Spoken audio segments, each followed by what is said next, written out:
No, Roger.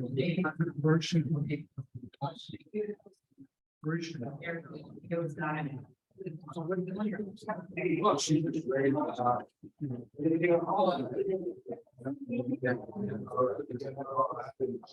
Angela?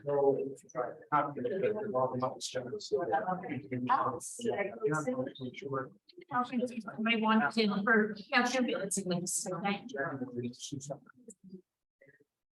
Good afternoon. Thank you all so much for being here in person. And for those of you who are joining us remotely, we are thrilled to have you. Welcome to this afternoon's second installment of our Justice Committee's Community of Caring Affordable Housing series. This month, we are focusing on how this crisis is affecting our veterans. And it's a privilege to have Dale Mullen and folks from Wounded Warriors of Collier County here, but I won't say more yet because that would be stealing Jen Walker's thunder. But I am Reverend Angela Wells Bean. I'm the Minister for Congregational Care here at Naples UCC, and I am the clergy liaison to the Justice Committee, and I partner with them in all their programs. So that's why I'm here. That's why I'm introducing this program this afternoon. And I want to bring two quick things to your attention. This piece of paper is one of the pages of this book. And this piece of paper has in one convenient place all of our Justice Committee's programs for this program year. So you can see all the ways we are looking at and being educated about the affordable housing crisis. But that is only one thing going on in the life of our church. If you don't have a Next magazine already, I would invite you to take one. It is chock full of all kinds of programs, events, volunteering opportunities, and worship services, etc., happening in the life of our church between now and the end of May. So pick one of these up, or at least take a handout so you can see what our Justice Committee is up to. If you are new to our campus, we are thrilled that you are here this afternoon. One quick piece of housekeeping, which is that if you need to use the restroom, you can use either door behind me on my right or left, and the restrooms are directly behind us. So you can make your way there. And I think that's the only logistical piece, but we're glad you're here. Please make yourself at home. And now I want to introduce Jen Walker, who will introduce our special guest. Jen Walker is the chair of our Justice Committee and works tirelessly all the time on all of our justice events, but specifically on our affordable housing series this year. We are blessed to have her in leadership. And now I'll invite her forward. Well, thank you, Angela. And if there's any problem with sound, our sound people are going to tell us that I'm not speaking loudly enough. Anyway, welcome to our second program in a series of 6 on this affordable housing crisis in Collier County. And some efforts that are underway to attack this problem. And that's why we have our speaker today. Each month, we are taking a deeper look at one aspect of the problem. Last month, we focused on home ownership and rental developments for the lower income workers in Immokalee and elsewhere in the county. Today, we will learn about efforts to help veterans with housing, social and mental services, education, and more. In January, we are co-sponsoring a program with our Environment Subcommittee to consider protecting our fragile environment while developing much needed housing. Future months will focus on housing for seniors.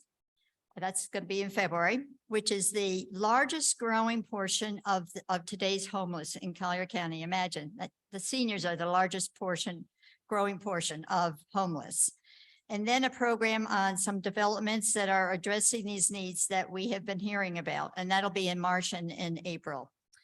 The dates of the program, as Angela said, are in that, it's actually page 26, but we have made copies of the actual page in our brochure. And if you haven't received it, we have extra copies right here. There's one other major program that will be held on January 11th from 3 to 6 p.m. that I wanted to tell you about. It's called Workforce Housing Forum. And it will be held at the NCH Telford Center downtown. It is, as I said, the Workforce Housing Forum is sponsored by Greater Naples Leadership with support from the Collier Community Foundation, NCH Healthcare System, and the League of Women Voters. And you'll be hearing more about that in the newspapers and elsewhere. It will feature 7 major Collier employers and some of their employees. And they will be talking about the housing crisis that is affecting their ability to provide the services we've come to expect here. So we have law enforcement talking about this. We have the school system talking about this. We have the healthcare talking about, we have businesses talking about it. It's going to be quite a program. Kevin and I are working on that particular committee, and you will hear more about it. The GNL attendees are being asked to, the forum attendees are being asked to register to attend in person or by Zoom webinar. And if you wish to attend, please indicate on the sign-up sheet. And actually, I have to tell you, everyone who signed up on the sign-up sheets, we'll let you know and make sure you get an invitation if you're interested. So it's January 11th. That's, I think, a Wednesday, and it's from 3 to 6 p.m. Before I go further, I want to add to the housekeeping details that Angela mentioned. After our speaker has presented his stories, we'll open up for questions. Those here in the room should come to the microphone, and I'm going to move this microphone down when I leave. Come to the microphone at the front of the room so that our remote audience can hear you. We do have people who are streaming in on Zoom right now. You must speak into the microphone to be heard by our Zoom audience. They won't know what you're saying if you're not talking into a microphone. The program is streaming in webinar format, and it allows the viewers to post their questions in the chat function at the bottom of the screen. And Sharon Harris Ewing, my good friend Sharon over there in the corner, will see these questions, and we can add them to, will let us know by mic what the questions are, and we can add them to everybody's ability to know the questions and to hear the response. You will notice that many of our church members are wearing, well, those who are wearing their badges are wearing green ribbons attached to their name badges. And we are working to build a community of caring in many different ways here at this church, including our mission program, the sponsorship of a Ukrainian refugee family here, help for those who are hurt by the hurricane, and through the efforts of the Justice Committee that is sponsoring today's program. And I do have committee members here, and I thank them for being here. We had a couple who had a conflict because they're on the Ukrainian Refugee Family Committee meeting at the same time. This afternoon, we're pleased to present Dale Mellon, the founder of the local independent nonprofit Wounded Warriors of Collier County. And Dr. Collins, who Dale will introduce when it comes that time in his program. Dale is a retired businessman and Army veteran who has volunteered his considerable time and talents to many community causes. He soon recognized the pressing need of the men and women who have served our country and are now trying to transition back into civilian life. Too many of them are homeless. They suffer emotionally, can't find housing, need education or training to get jobs. They need health care and more.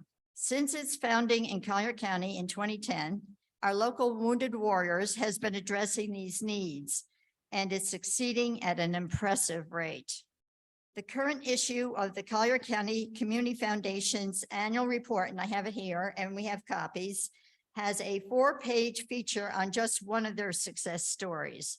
And Dale, I'm sure, will tell you about it. We have copies up front here, and you can have them before you leave. We've distributed Dale's full bio and a 1-page summary of Wounded Warriors of Collier County, so I won't say anything more. I'm going to turn it over to Dale now and let him tell you their story. Dale?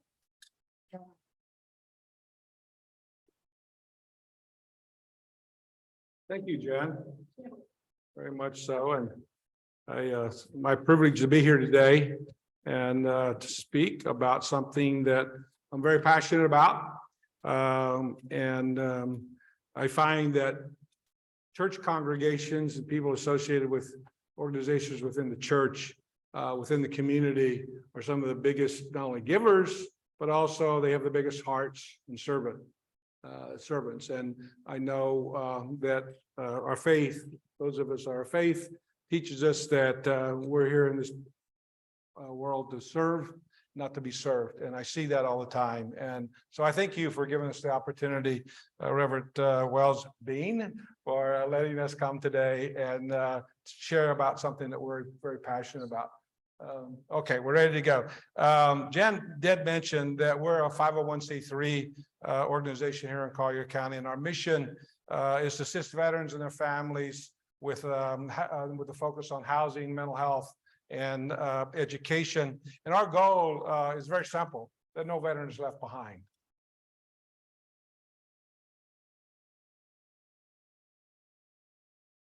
Some of the most frequent asked questions is about what happens to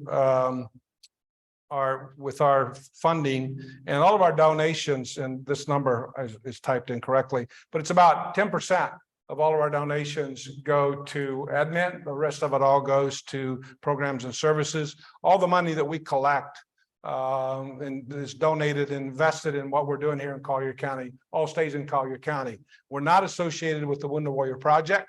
We're Wounded Warriors of Collier County. And like I said before, we have our own 501c3.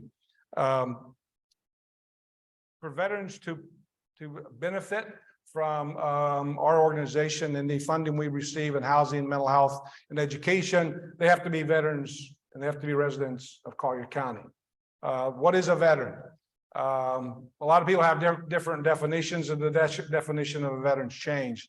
But in terms of the way VA classifies a person, a veteran is anybody that raised their right hand, took an oath to defend our Constitution and serve, to defend against all enemies, both domestic and foreign, and served at least one day of service, are veterans.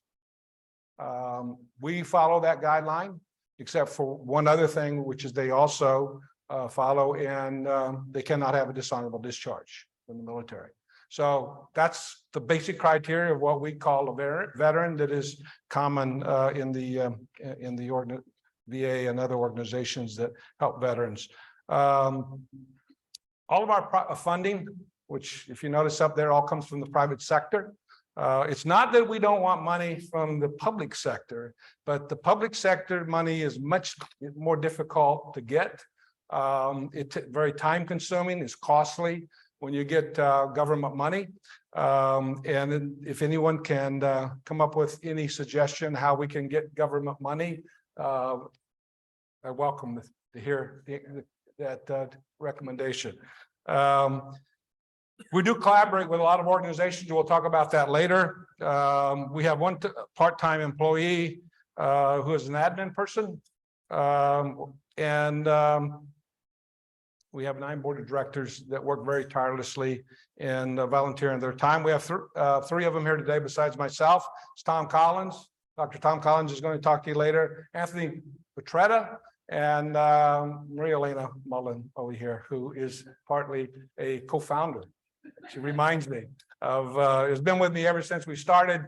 And without her support, I could never do it. Because if things aren't good at home, then you're benched, I should say. So she's very supportive of everything we do, and I do, supports this charity very much. Our contact information I have on the slide, and there's material up here, is www.collier.org. And the phone number is 329-302-1800. A little bit about veterans here in Collier County.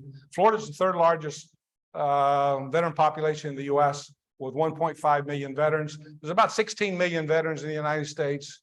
We have the 3rd largest population. Collier County is 28,000 roughly veterans, which represents 10% of the population.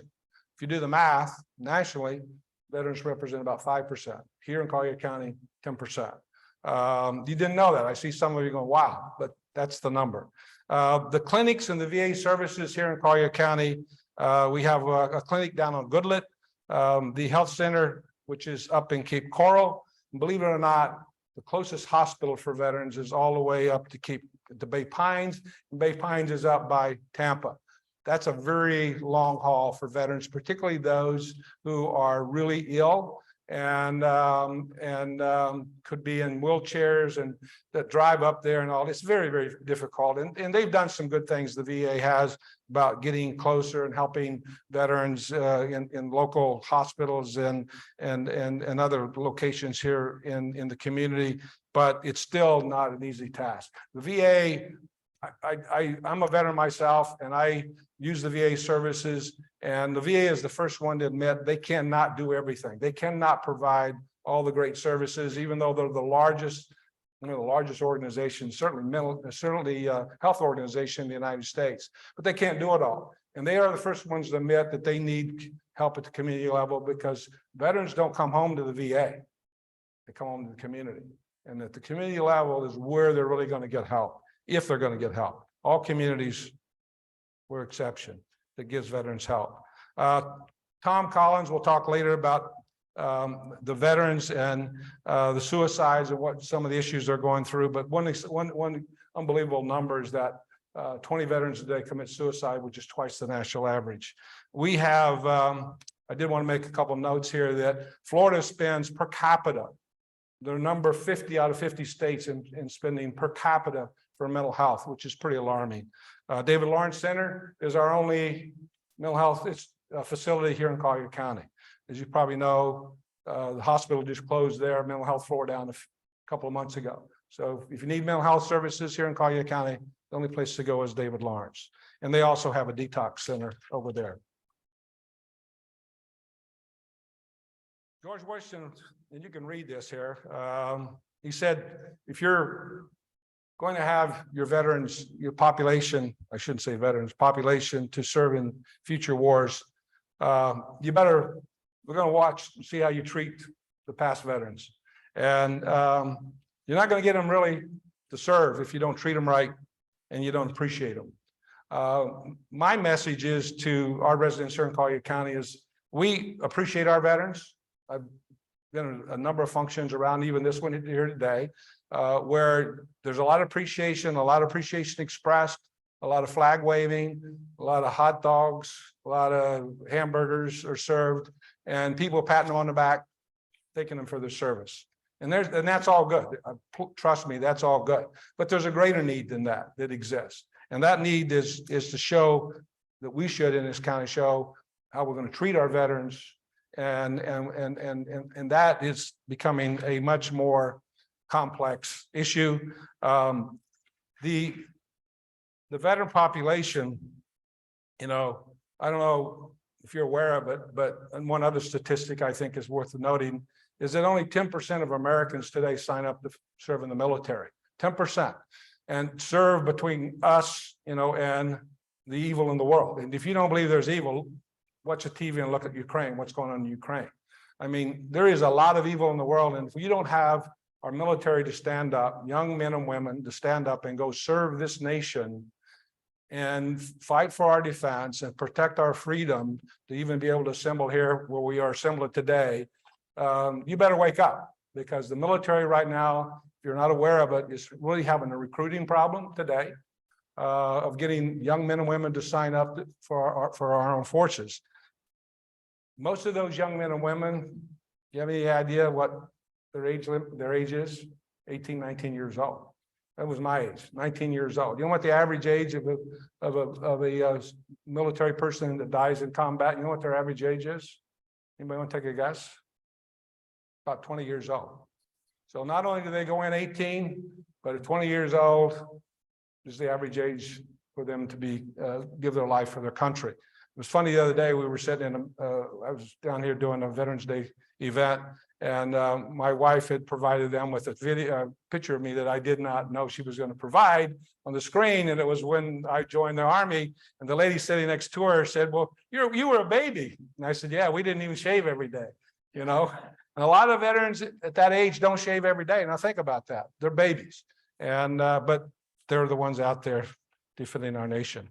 I'd like to show a video about that will open up some of your minds about what's going on here in Collier County, having to do particularly with housing.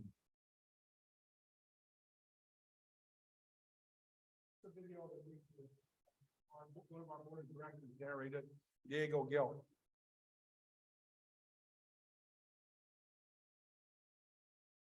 Roughly 1.4 million veterans are at risk of homelessness due to poverty, dismal living conditions, and lack of support networks. On any given night, there are roughly 50,000 homeless veterans sleeping in our streets in America.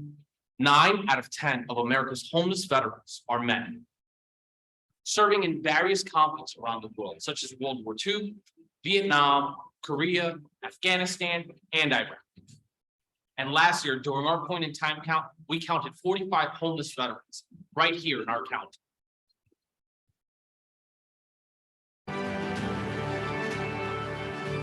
I'm Diego Gil Jr., United States Navy veteran and Vice President of Wounded Warriors of Collier County.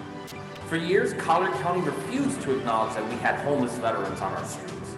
They say that we're nothing but shadows, that we don't exist. However, with community partners like Hunger and Homeless Coalition, David Lawrence Center, and St. Matthew's House, we have proved otherwise. If I could receive support of my colleagues, I would like to make a commitment to shift that wave. Our request for a variance is for 7 veterans plus 1 full-time peer mentor to live on the house as a total of 8 individuals. It saddens me that the known need is there, 45 homeless veterans are found, and we don't have a person to put them. So I, without specificity, without a commitment, I just would like to make a promise that we're going to make a shift in that way. Yes, motion to deny passes unanimously. Still think Collier County cares about its veterans? Let me show you what Wounded Warrior of Collier County is doing for their veterans. What began simply as a vision to support veterans in Collier County continues to thrive and expand. Through collaborations with our local partners, we began implementing a Housing First initiative for homeless veterans. This approach is guided by the belief that people need necessities like food and a place to live before attending to other needs, such as mental and physical health or employment. Alpha House is our lead pilot home that was opened January 15th, 2020. We have seen firsthand the successful integration of our veterans back into society by providing life-changing resources for our Alpha House veterans. This has fueled and energized our organization in creating Warriors, which is our commitment to house every veteran that is experiencing housing insecurity or homelessness right here in Collier County. Alpha House is just the beginning. As of January 2021, Wounded Warriors of Collier County started their capital campaign to provide long-term stable housing for our future veterans, which will be our Bravo and Tony houses. I'm Rick Locastro, Collier County Commissioner of District 1. I'm also a retired Air Force Colonel, having served 24 years.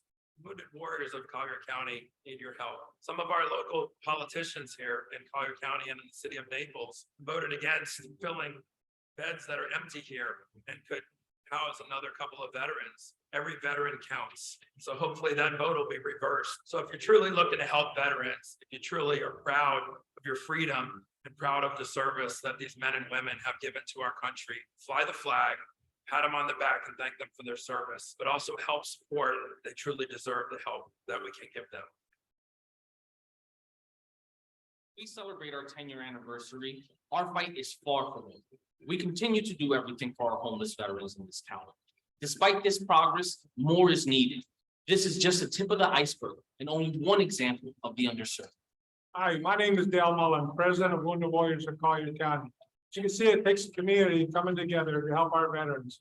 Veterans come home, the communities, not governments. No veteran is left behind. We are Wounded Warriors of Collier County.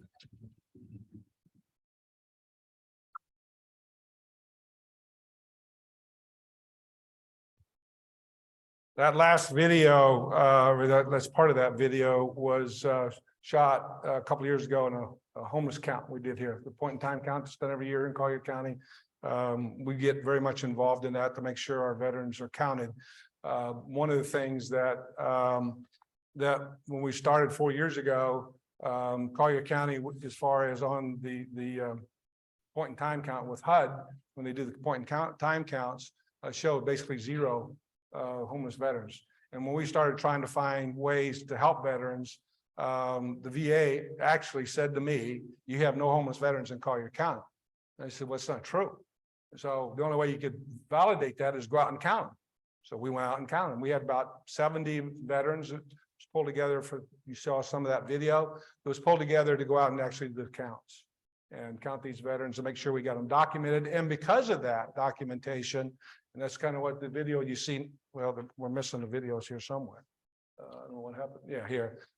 Because of that, we were able to start focusing on what the need was here in this county. And I can tell you that no one organization can do it all. It really takes a community, as I mentioned earlier before. And if you look at this, when you start talking about housing first, you really got to have all kinds of support services around veterans or about anybody that's struggling with homelessness or mental health related situations. You got to provide services around them if they're going to succeed. Housing is first.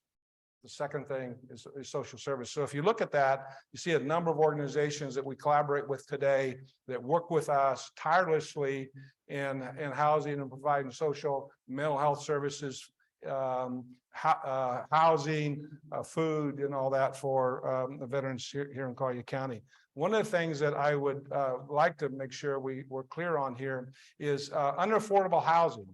There are layers under affordable housing. Affordable housing, in some definitions, is called housing that's workforce housing.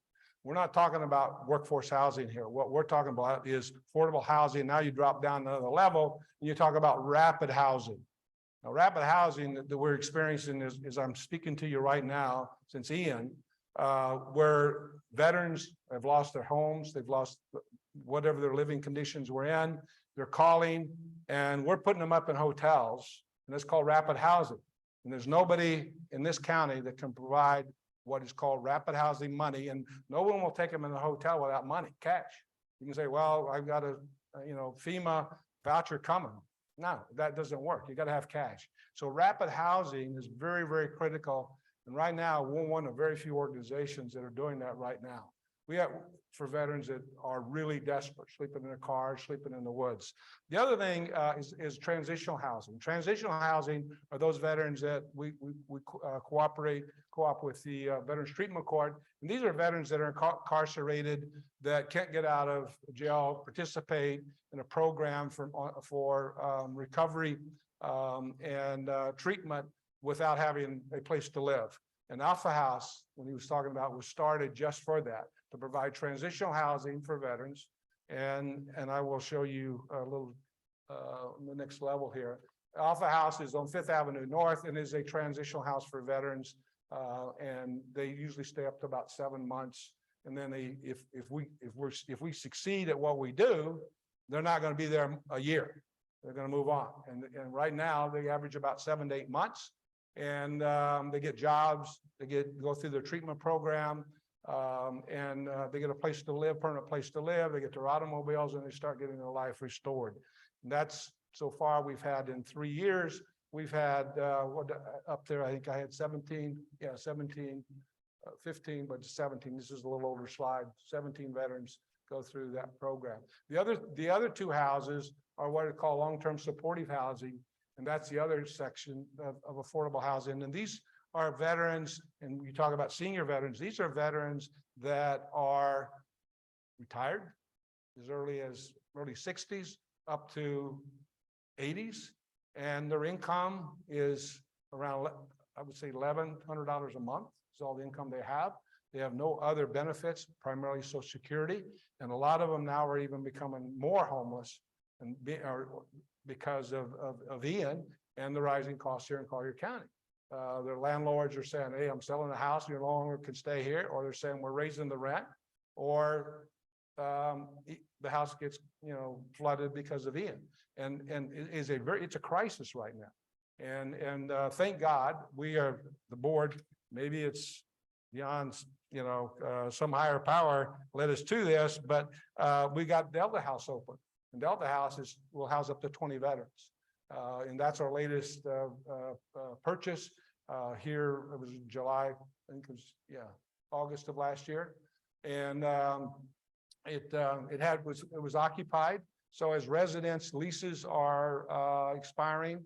We're not evicting anybody, but as residents' leases are expiring, we're moving veterans in there. This week, we're moving two veterans in there in one of the units that just opened up last week. We're rushing to get the thing open, and one of those veterans is living in his car, and he's 82 years old. And so thank God we have this property that we can move them into. I've got other veterans right now that are living in the Alpha House down there with our vehicles, getting the furniture moved into that location so that we can help them. So that's the kind of housing that we're involved in. I will show you this next video that we just took a few days ago. It's a brand new video that highlights our housing program. So if you could start that video, like 60 seconds. We are not here on this planet to close our eyes to the world. Our purpose is to contribute in some way to make things better. Communities coming together requires commitment and openness. It is a willingness to extend yourself for a common good and a common goal. It is our job to make a difference, to make this world a better place. Be the beacon of light in someone's darkness. We are a part of something greater. We are Wounded Warriors of Collier County. As we continue to help restore the lives of veterans and their families in our community, our work is not over. Without sponsors, donors, community partners like yourself, Warrior Homes Initiative would not be possible. From the bottom of my heart, I want to thank all of you for helping us to make sure that no veteran is left behind in Collier County.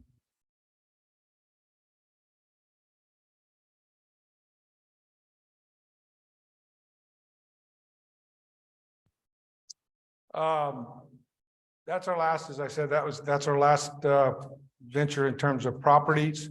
We're excited about that. That house will also have a hybrid of different types of veterans that have needs moving in there. It will be veterans that need long-term supportive housing. It could be a female with a child or two. They're 2 bedrooms. They're about 800 square feet, 2 baths. They're really nice units, and we really feel good about that. 90% of all homeless people have some level of mental health. It's a huge part of it. And without mental health care and support, those that are suffering from mental health disorders of a variety of things, they're very critical that we have services here in this county, as we talked about with David Lawrence, and I think somebody here earlier, Tom was talking about, is aware of Home Base, which is doing a lot of great work here in this county, and he'll talk about it in a little bit. But we wanted you to see one of the veterans. We recorded some veterans that went through Alpha House, that's the transitional house, and have gotten their lives restored on the mental health side. And we have a short video here that I would like to show you before I introduce Tom. So if you can show that video.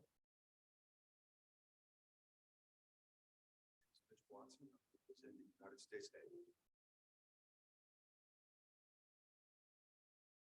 I started drinking heavily, binging while I was in the military, spent all my money on booze and other things while I was in the military. So when I got out, I couldn't transition easily to civilian life because I'd already picked up that habit.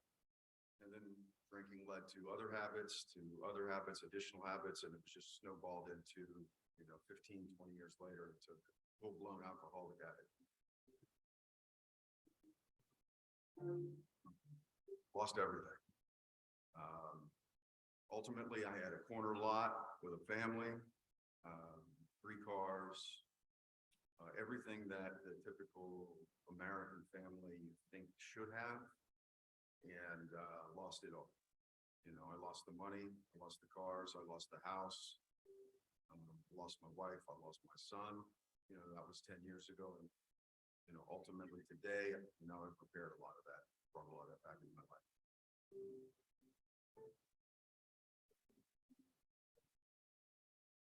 Well, the Alpha House enabled me to spend enough time focusing on recovery. were given the opportunity to live comfortably, to feel safe. And it provided that chance to go to meetings, to focus on my physical health, my mental health, and turn myself around so that when I was ready to leave the Alpha House and live on my own in my own apartment, I was ready. I was ready to get a car. I was ready to get this job at the Hunger and Homeless Coalition. So without it, just like the many other times I had tried recovery in different ways, it never worked. I failed every single time. But the Alpha House was the main component in my life that changed everything.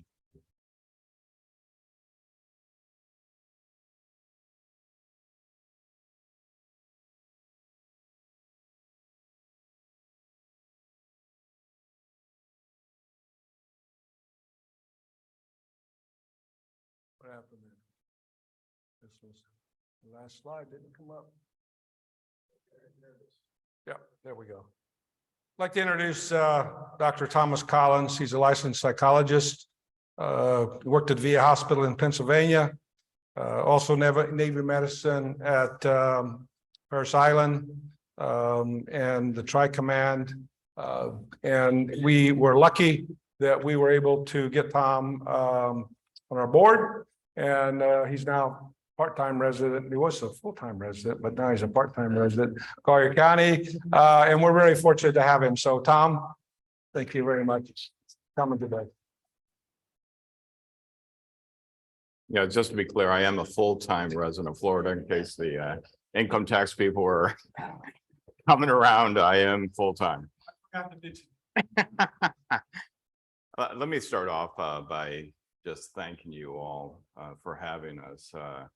It really is an honor to be in a church that is so involved in the community. I really mean that. I guess you can't do that. And also that you're so committed to justice issues. I love the fact that you called it justice issues. I taught in a Jesuit university full-time for 20 years, and the Jesuits are quite committed to social justice issues. And I'm very proud, when I see it on a sign, in terms of justice issues for a church, it's meaningful. Veterans care is a justice issue. Veterans care is a justice issue. Unfortunately, there's a segment of the veteran population in the United States that faces physical, mental, and social issues that make them a vulnerable population. They are truly, truly vulnerable. And some of these issues that are related to homelessness, as Dale has said, is such a huge part of our mission, but there are lots of other issues that occur for people.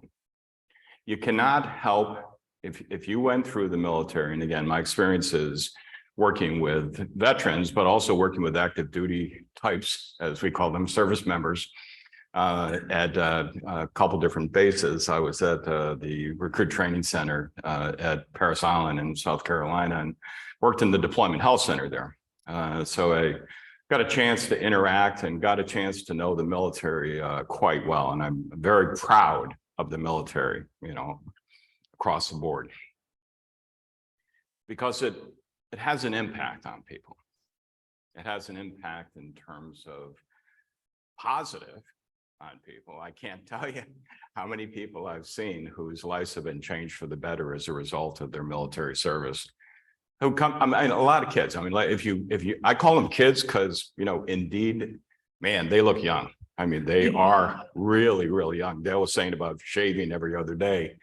When you come to, and I mean men and women, when you come to a base, like the Marine Corps base at Parris Island, or you go to the air station, at Parris Island, or you go to the Naval Hospital and with Navy corpsmen, young men and women who have deployed with Marine Corps units, as their medics, basically with that.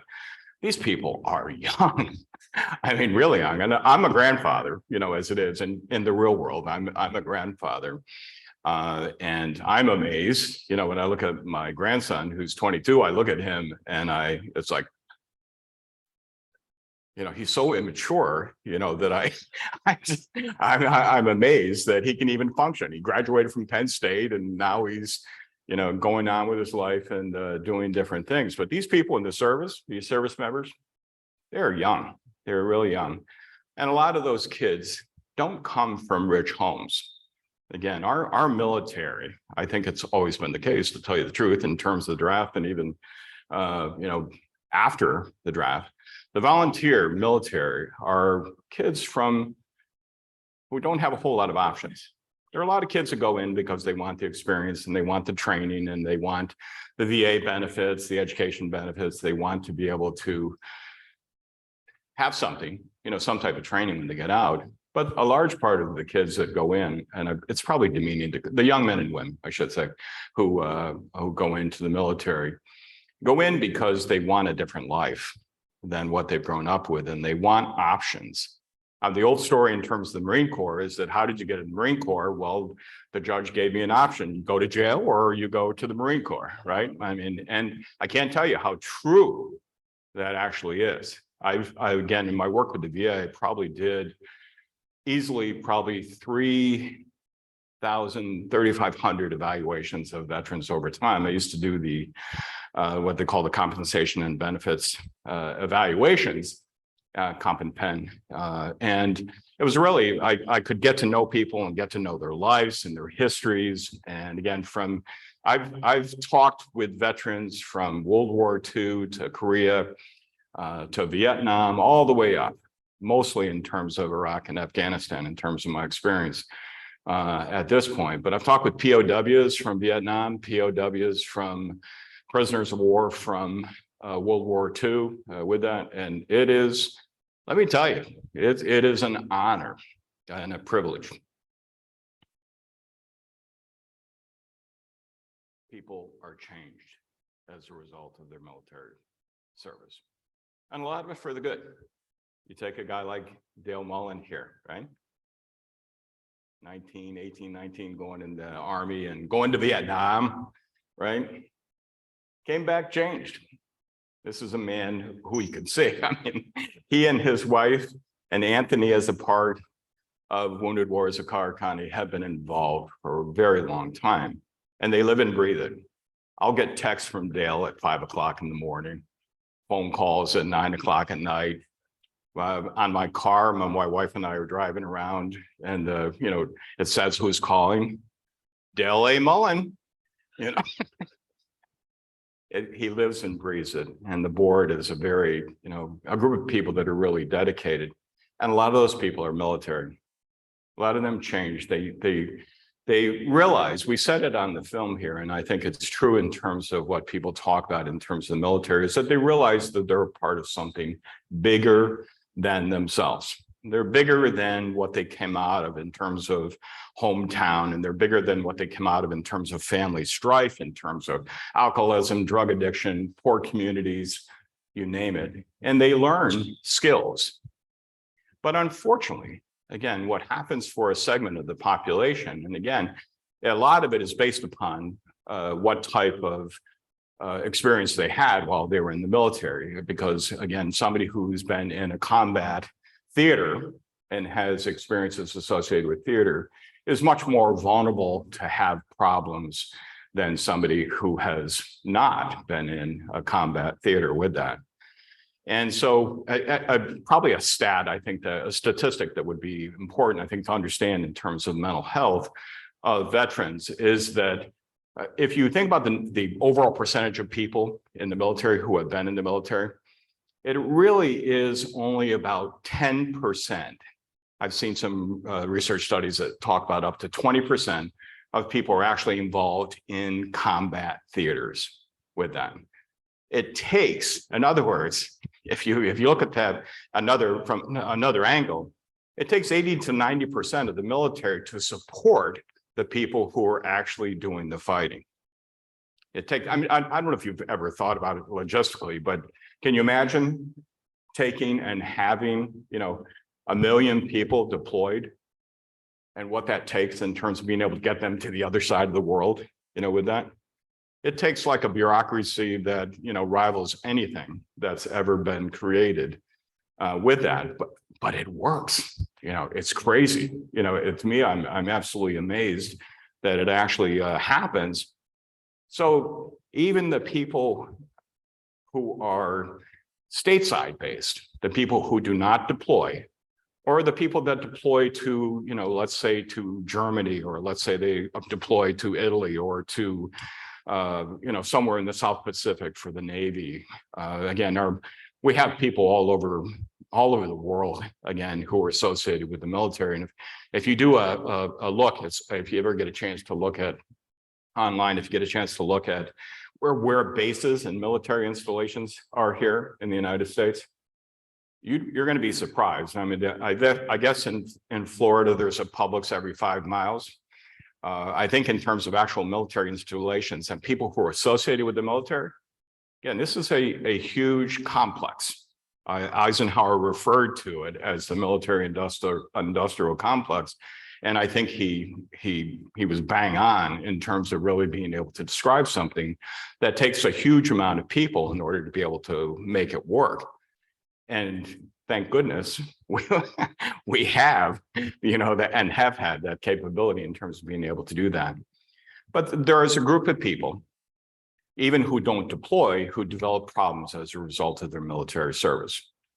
And again, I've seen a lot of those people. And again, we get a number of these people who come through our communities here with that. We get our share of the combat related different types of mental health issues that come through. And again, the classics certainly are the post-traumatic stress disorder, the shell shock, you know, the battle fatigue, the different words that were used for it, but that really came out of the Vietnam War in terms of us finally paying attention to what happens psychologically to veterans. And that happens to men and women. Again, I've worked with women who were again, who were deployed to Iraq, Afghanistan, who were military police in Abu Ghraib prison. If you can imagine that, being a woman in a prison in Abu Ghraib with that, and what types of things happen to you as a woman, or what types of things happen to women in different types of theaters, but also women who are killed as a result of somebody walking up, you know, strapped to a bomb, you know, and detonates the bomb with that, or kills, you know, people who are under your command and you have a checkpoint, you know, that you're running. But there's also the stressors associated with people on a base. I've had the good fortune to talk with a lot of military police, and just from bases around the country, you wouldn't believe the craziness that goes on at bases. People who are under stress, especially if they're deploying and coming in and out, and families and children, we're talking cities. Again, they're military police in a small city with tremendous amount of stressors going on. And even the stress if you have a spouse or a partner who's in the military as a service member, and that dealing with the life that goes on in terms of trying to survive. People have this misnomer that the pay in the military is great, you know, now at this point, and it's a heck of a lot better than it ever was. But trust me when I say, trying to survive with 2 kids, there's one thing about the military too, they have children early. They get involved in relationships early, and they have children very early. And then you compound that stress as you start to add that to trying to survive in the military, and trying to survive with deployments, and trying to survive with expectations, and trying to raise a family. It's extremely difficult. Mitch is a classic example because I think he began to lose it over the course of his experience in the Navy. And now Mitch is probably, we had a dinner on Saturday night, and he was talking about his experiences working with the Hunger and Homeless Coalition. He is like their lead caseworker at this point. So this is a guy who's was homeless, goes out into our bushes and into our woods around here, and knows who the homeless people are and brings them in off the street, right?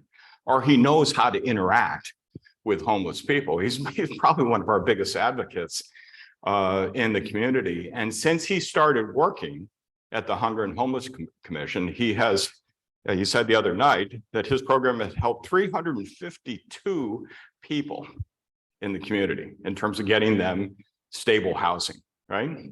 352 in 2 years, right? I mean, it's incredible. He is such a remarkable man. I mean, to be around him and to hear his dedication to working, and in his recovery is helping other people with that, a big part. And I'm convinced that he'll devote the rest of his life in terms of being able to do that.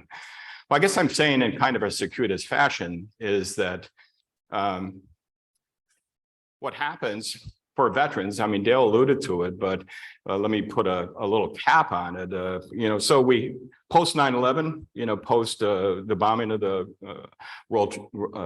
Twin Towers in New York, that over the course of time since 9/11, we've had over 31,000 suicides of military.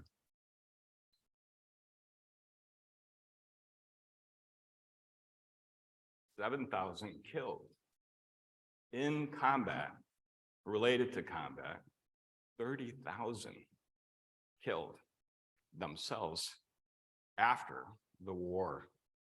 See, and there are a lot of factors that certainly go into that, and to be able to understand the implications, and to be able to understand the Vietnam generation, there are a lot of factors to understand there in terms of what that psychological makeup of that veteran. But trust me when I say that Iraq and Afghanistan and wars that went on for umpteen years with it, and millions upon millions of young women and men coming out of those deployments to that area. And unfortunately, kind of coming away with some of the same feelings that the Vietnam generation did too, in terms of what was that all about? Right? I mean, kind of what, where are we at? What are we doing? I'm not saying that's a blanket, and I'm not making a political comment. I'm just describing what occurs for people in terms of when you have a commitment to something and you're deployed and you disrupt your life completely. With that, I've got Dale's phone here, and one of our veterans is calling him right now. There's an issue somewhere. I'm not going to pick that up. He's actually one of our successes with that. He came out of Veterans Court and had really alcohol and cocaine and pain pills and the whole 9 yards. And he's been with us. He's our squad leader in one of the houses that we have right now. Suicide attempts, I mean, the whole 9 yards with that. And he's been taking courses at Southwest Florida State University, and he has a 4.0 going at Southwest State, and is experiencing success in his life for the first time with that, and is 3 years sober, at this point. I mean, so it's a remarkable transitions that are there. But the length of the deployments, the IEDs that started to be used, the explosive devices that started to be used, changed the way that people got hurt, changed the way that people survived, changed the way that people go forward in terms of the problems that they type, what they have. The other thing that changed too is that our medical technology, I've had the good fortune to work with a lot of Navy docs, a lot of people who did different types of surgeries in theater, and were nurses, associated with that, and corpsmen who were basically involved on the battlefield in terms of saving people. Our technology has improved so much, and I saw this in the VAs too, you can see it in any VA right now, is that our technology improved so greatly that we ended up saving more people in combat than we did in the prior wars with it. I mean, so these people, that normally would have died or were so severely injured that we kept them alive and we kept them doing things that, that changes who comes away from the battlefield. I mean, a lot of those people are still in VA hospitals at this point, and probably in nursing homes, and will probably always be in that position. But you can imagine the changes. See, when you think about mental health, and when you think about the impact on our young women who are service members, and you think about them going forward in terms of their, the veteran status in terms of the future, they have an impact. It has a huge impact on them, but think about the mothers, the fathers, the grandparents, the children, the friends, the colleagues, within a community, when they start to work. If you think about where these changes start to go, and then you think about how it starts to have an impact on the community as a whole. Those of you who've ever lived in a military community, again, and just, you know, like when there's a base in town with that, those are very, very different communities. You know, just in terms of transition, but also the mental health issues. And I'm not, you know, maybe I'm painting a picture of the military as being, you know, psychiatrically problematic and vulnerable. And that's probably true to a great extent, but obviously there are very good things that occur within those communities. I'm just needing to be able to say what my experience, and my experience is dealing with people who have problems. People don't come to psychologists and say how good life is. Usually I start to think there's something wrong with them if they did come to me and say how good life was it, because, you know, obviously that's not what people do. And so those issues are very complex and they affect a lot of people. So when we talk about them coming home, they're coming home to us. Dale said it earlier. I mean, they're coming home to us, and what we need to be engaged in is trying to give them options, right? The pressures associated of leaving the military, you know, where you have a steady pay coming in and you have some assistance in terms of housing. And then you're young and with 2 kids. I see some knowing smiles here in terms of what that world is about. But I mean, if you think about it in terms of what that means to survive as a young person, you know, with children and the pressures that are there, it's a type of thing we all share in terms of welcoming people home to their community. We need to be able to provide them options, and we need to be able to provide them positive psychological experiences and some type of incentive system for them to be able to keep going, because I think the odds are really stacked against. It's very difficult to survive, as we all know here financially, especially as Dale talked about in terms of the older population, a whole other group that is really, really, really problematic. I mean, we're in trouble with the older veteran population dying off and the spouses that are, you know, what happens to those spouses after their husbands die with that? And again, there are women within it, but it's like 9 out of 10 here in terms of male to female in terms of a ratio with that. You know, I worked cancer for 6 years part-time, and I went into cancer because I've been one of those people that, you know, Dale and I talk often about the military people we had in our communities, that if you remember those guys, the veterans or the females, there have been women around involved in the military, go back in through the waves, you know, in World War II. Fascinating women, if you ever get a chance to talk to them. They are really, really strong people. But those people are, Dale often refers to one guy in his community. I talk about Steve Stack in my community, who was a Marine vet of Guadalcanal. Good people, strong people. He was my scoutmaster, right? Comes back from combat, his face is all disfigured, he's got glasses, you know, as thick as Coke bottles. And he had one beautiful daughter. I was totally in love with his daughter with that Bonnie.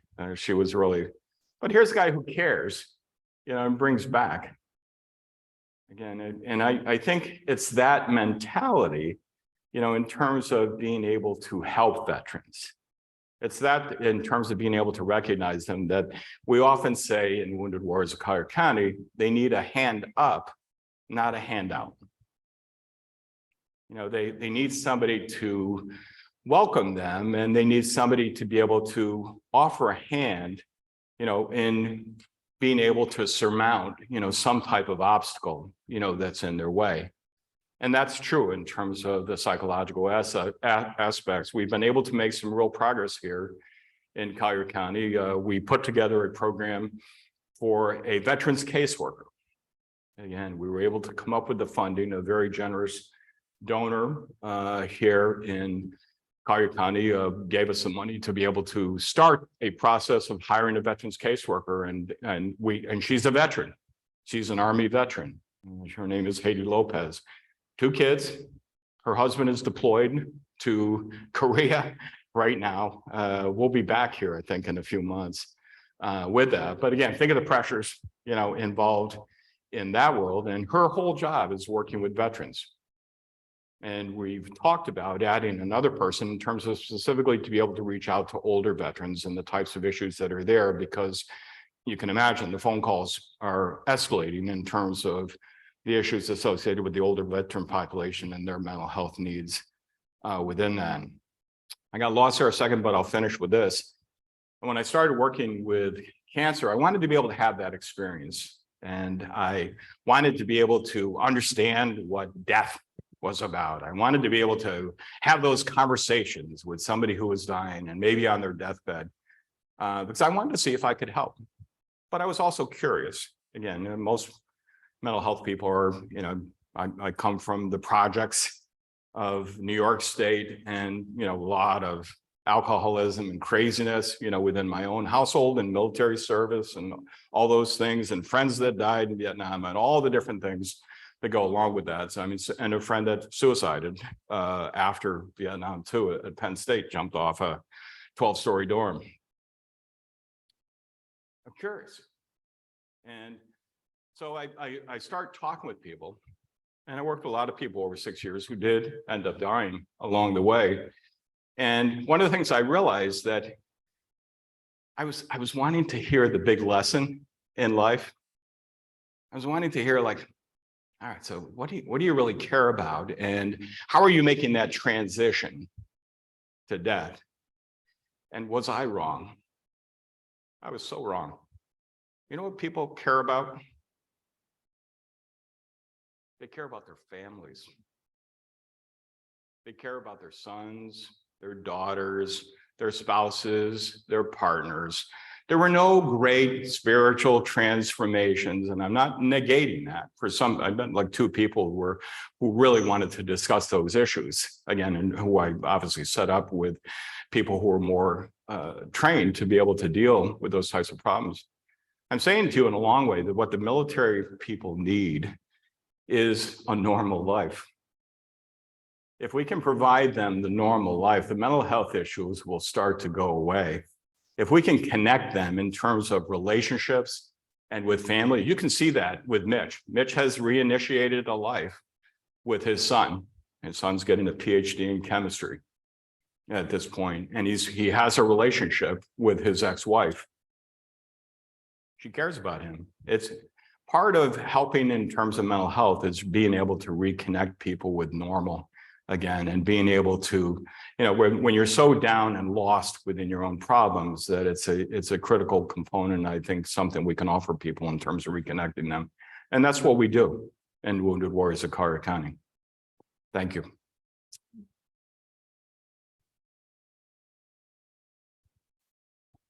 Well, thank you both, Tom and Dale, for really opening our eyes. I've been aware of Wounded Warriors of Collier County for some time.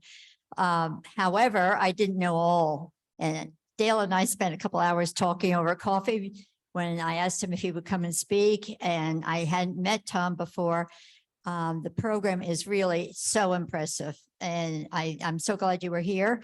We'll share it with other people. It is recorded, but meanwhile, we have a chance to ask some questions if anyone has questions. And I allow you one. Bill, you hug the. No. One question for each of Dr. Collins. Have you seen a exasperated amount more impact in the last 20 years because we called up more reservists and National Guard rather than regular Army enlistees?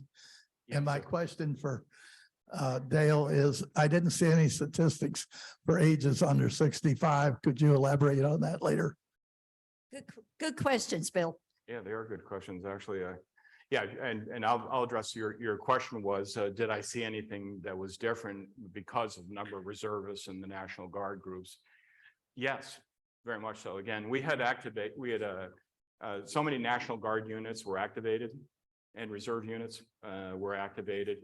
It was a totally different type of experience for those individuals, those service members with that. And what the real thing I think that happened, especially there's a difference in terms of length of deployments associated with the Army, or whether it's Air Force, or whether it's the Marine Corps or Navy with that.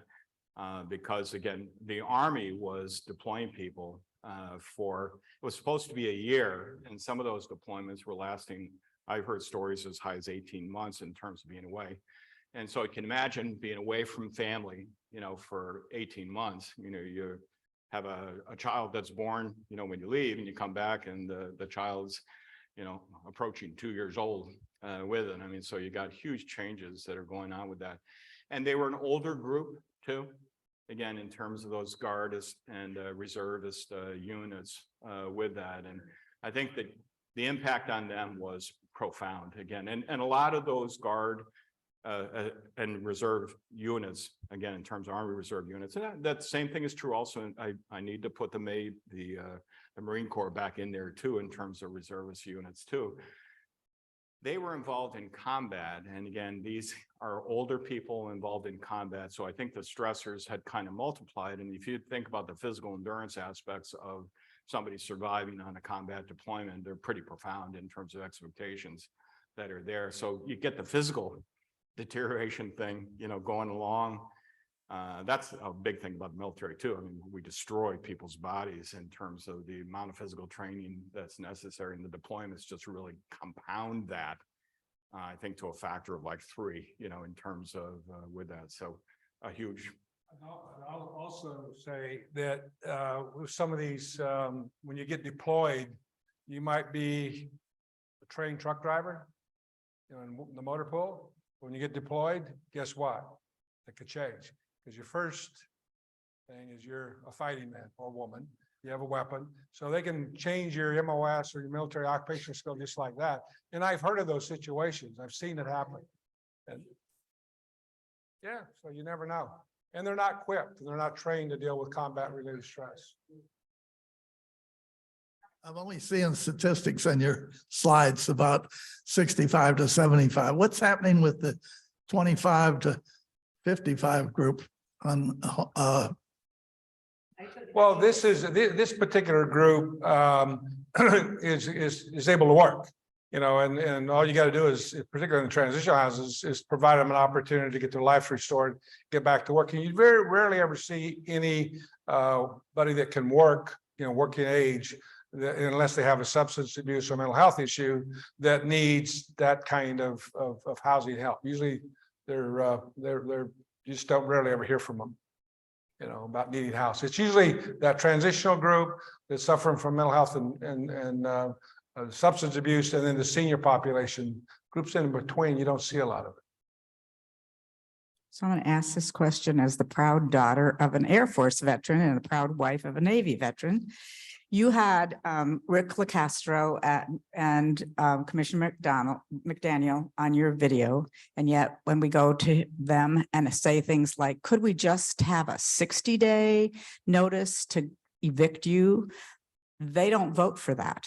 How do you make sense out of people who appear and say they want to support people, and then when it's time to raise their hand, they don't. And maybe they don't understand that there are so many of us in a variety of places, your group, our church, all sorts of organizations who just think people need to be given some kind of a chance. And yet when they have a chance to vote, they vote against our concerns. I just want to say one other thing, just to follow up on what Dr. Collins said. Maybe instead of calling it affordable housing, we should just call it normal life housing, because that's all the people want, is a normal life. Well, Good point. And Jim, he can't hear, he couldn't hear, he couldn't hear. Some of it's muffled, but what I'll do is address that, and that's the politics involved, and that just sums it up. I mean, what they say and what they do, a lot of times there's a disconnect, and I'm not picking any parties or picking on any individuals, but we've run into that. Commissioner Daniels, when you heard him talking about We're going to change, that was 3 years ago.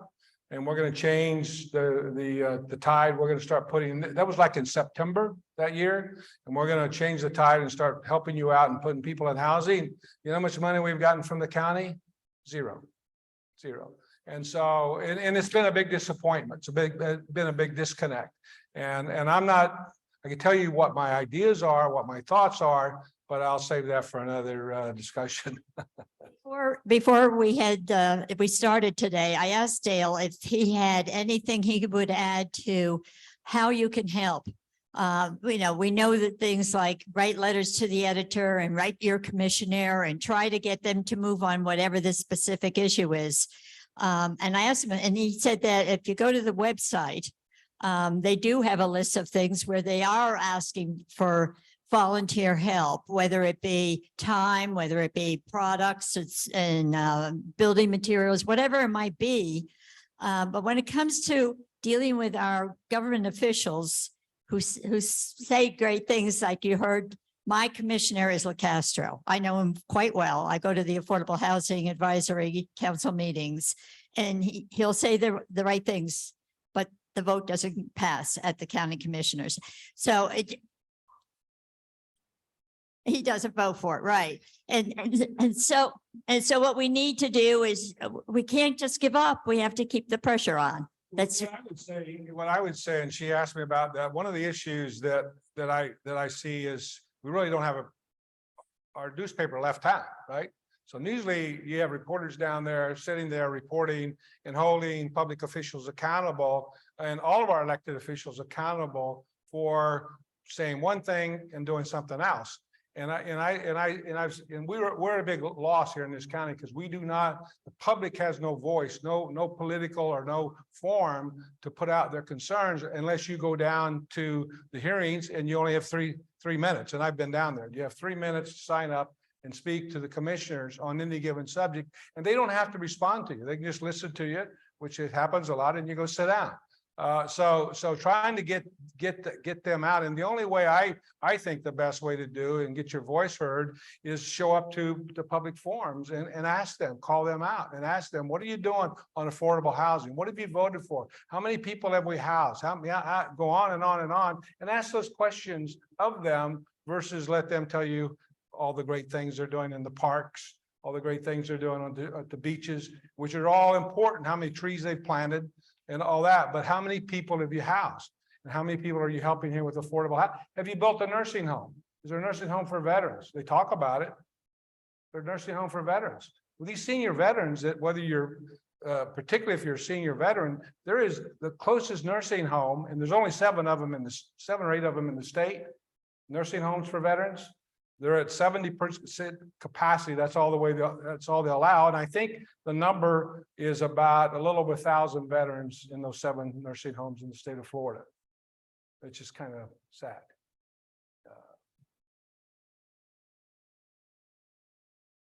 Yeah, excuse me. I saw we're on you said you had 45, there's 45 beds at David Lawrence Center. How do you identify the people that need to get the help there, and how are they able to help them?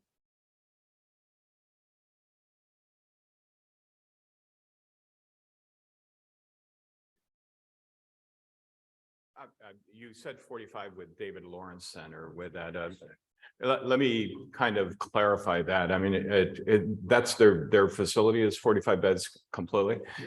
And the way those people get into the David Lawrence Center with their Baker Active program just any, how do you any? Yeah, you have to go through a whole application process. I mean, so a veteran would have to we have a veterans caseworker now who, again, if we can get the information to us associated with the veteran in terms of facilitating that entree there, but somebody has to be screened and then go through a whole process in terms of eligibility to be able to get into that program.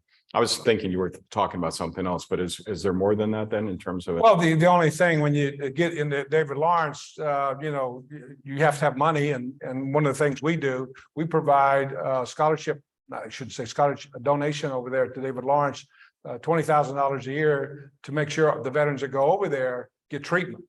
They either get medical treatment and get treatment for a variety of mental health related issues.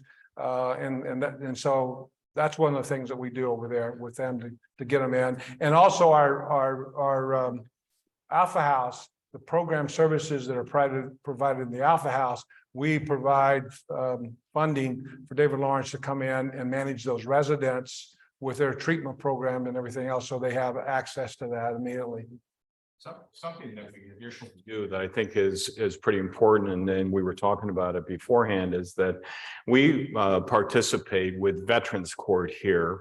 And Veterans Court is an option that's given to veterans who are incarcerated or coming up on charges, some type of, legal charges, criminal charges that are coming through. And if a veteran agrees to participate in Veterans Court, it can have an impact on the characterization of that charge, whether it's a felony or a misdemeanor in terms of what happens. But when they agree to it, means that they agree to a team that is comprised of Sheriff's Department people, of David Lawrence people, and different community providers, where they fashion a treatment team for a year, and that if that veteran agrees to that and participates, and also housing is the piece that I want to emphasize here, because we provide right now with our Alpha House was flooded, and we're in the process of doing the huge renovations there necessary to bring it back into activation here later this year, hopefully January with that. But we started another Alpha Annex, and we had 2 veterans that were waiting. The flood or the hurricane just put a damper on the whole thing, and they had to wait. So they came out of the court system, in other words, came from incarceration and come directly into our house.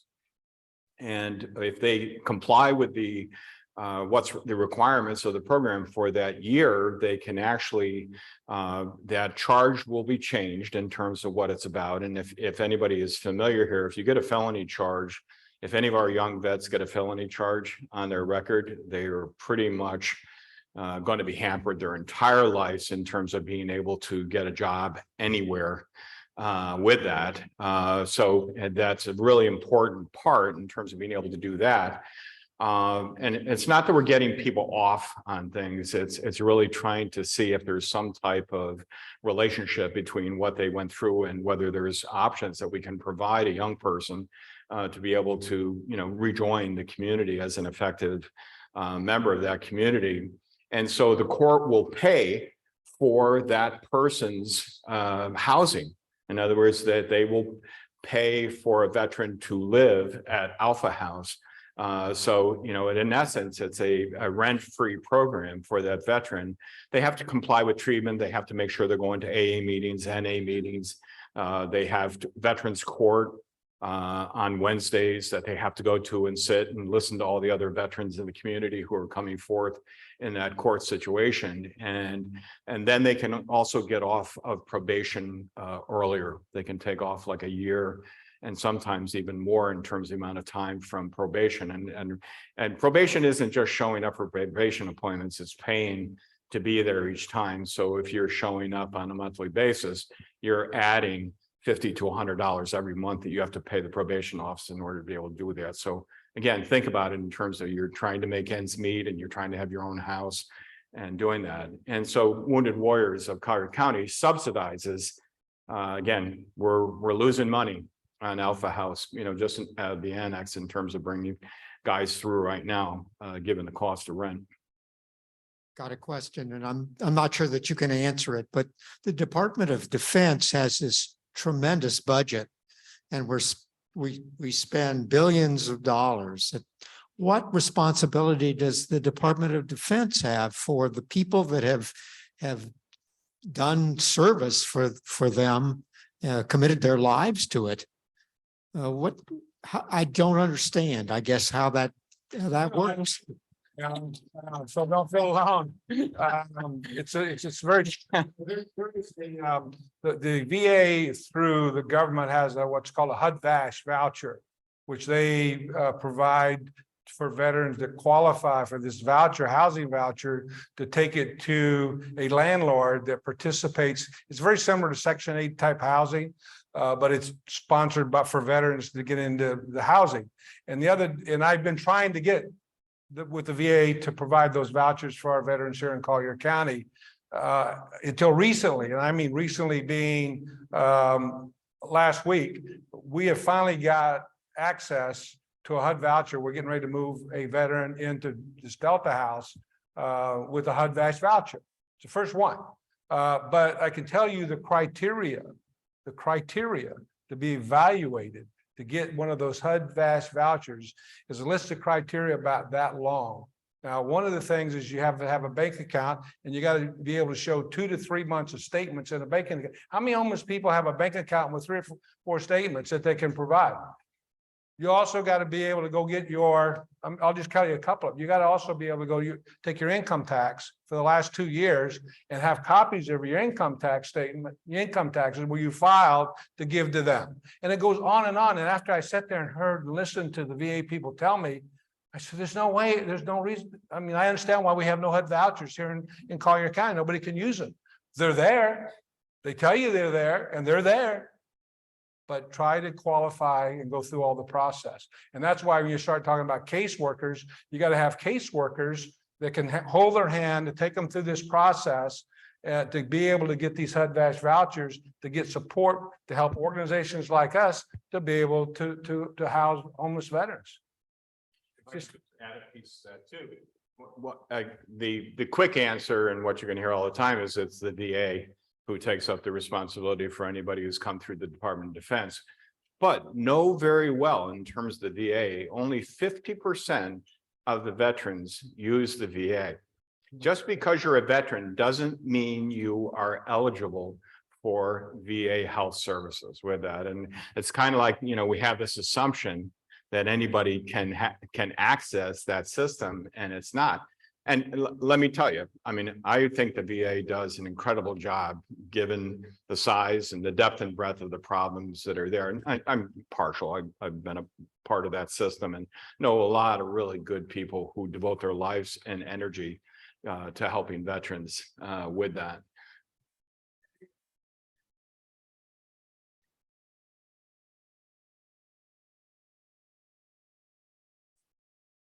Yes, the gentleman is saying that anybody who went under came in under the RFA Act of 1955 is ineligible for any veteran for VA services with that. It isn't a guarantee. I got to tell you an interesting thing that happened during COVID.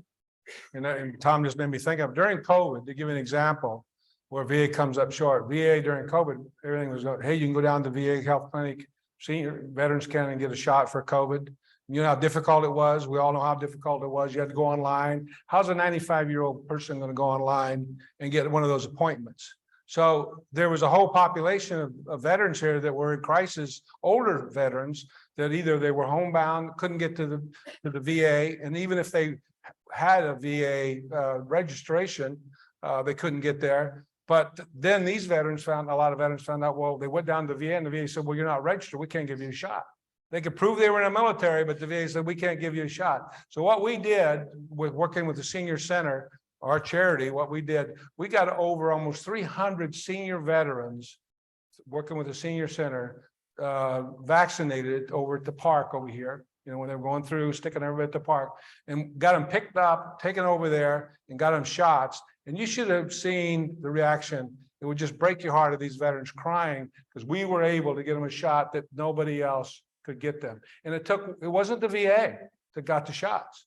It was working with the community, working together, the senior center, and also, I should say, our commissioner, Andy Solis, who was the one that was driving that with the senior center to get a hold of the veteran organizations to get those senior veterans COVID shots during COVID.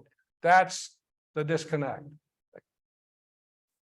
Currently, how many homeless veterans do we have in Collier County right now? Do you have? The last count, we've reduced that number by about 50% with the work that's been done in this community.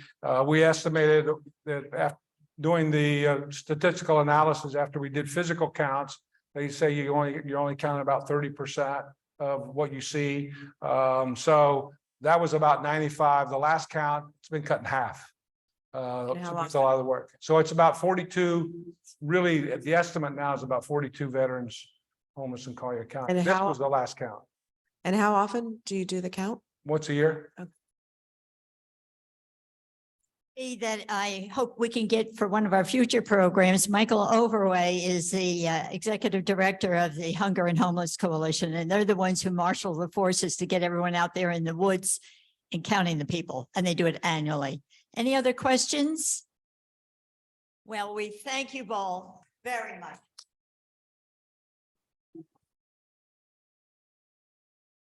And as I said, this is recorded. So some of the people I know who wanted to come today who couldn't make it because of a conflict will actually get the recording. And if you want to have a copy of the recording for any purposes, you are welcome. We'll get it to you also.